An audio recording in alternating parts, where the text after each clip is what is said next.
Ya, sementara itu pemirsa, pedagang di Pasar Bersahati Manado mengeluhkan stok minyak goreng curah yang semakin langka. Harga minyak curah pun melambung hingga Rp18.000 per kilonya.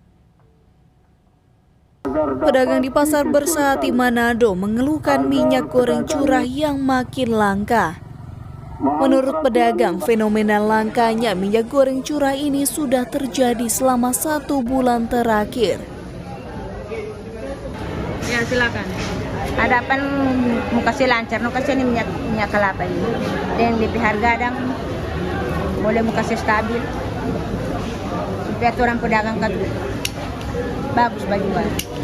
Dan orang babi lagi senang hati toh. Ini mobilnya tidak ada. Karena ini Bersahati, pada dia minyak kelapa kosong. Orang-orang sama dengan ayam mau cari minyak kelapa. Masih jam 4 so antrian di muka toko udah makmur sana.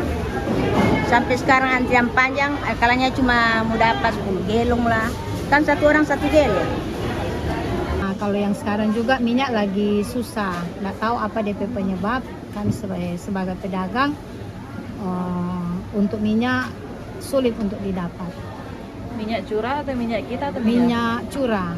Kalau minyak kita, kalau sekarang stoknya sudah ada. Berbeda dengan minyak curah, stok minyak kita diakui pedagang cukup lancar. Alhamdulillah lancar minyak. Cuma dari pasokan itu lagi terbatasnya, ada semua pedagang biasa sedikit dapat. Kalau minyak gelong ini memang parah sekali, tidak ada.